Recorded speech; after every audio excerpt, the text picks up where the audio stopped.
Google searches powered by UK wind. Google has signed an offshore wind energy deal with energy company Engie. Will allow the tech giant's UK operations to operate at or near 90% carbon-free energy on an hourly basis in 2025, up from a projected 67%. Google says its decarbonization drive has driven the development of more than 60 new clean energy projects with a combined capacity of more than 7 gigawatts. Company is now working towards the more ambitious goal of eliminating emissions and operating on 24/7 carbon-free energy by 2030. Scientists revive 48,500-year-old zombie virus buried in ice. Scientists have long warned that the thawing of permafrost due to atmospheric warming will worsen climate change by freeing previously trapped greenhouse gases like methane. May pose a new threat to humans, according to researchers who revived nearly 24 viruses, including one frozen under a lake more than 48,500 years ago. European researchers examined ancient samples collected from permafrost in the Siberia region of Russia. They revived and characterized 13 new pathogens, what they termed zombie viruses, and found that they remained infectious.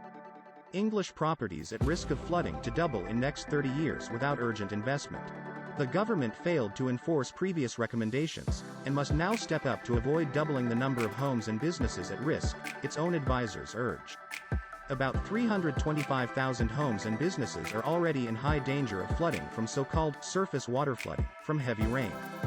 Intensifying rain fueled by climate change and growing, unmanaged developments risk putting an extra 295,000 properties at high risk of this sort of flooding by 2055.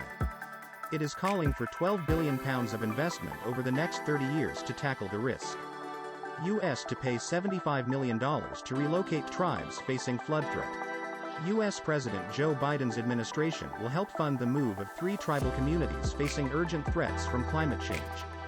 The money will fund the move of key buildings and residential homes to higher ground, away from rising waters.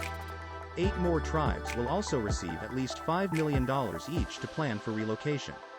In total, the U.S. Interior Department will spend $135 million to relocate the communities. All 3 communities have either suffered land erosion or are at a growing risk of flooding. A mass extinction looms, and we have a once-in-a-decade chance to fix it.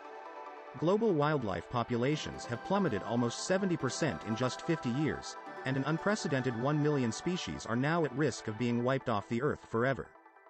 International talks in Canada next week aim to strike a global biodiversity treaty to put the brakes on the nature crisis.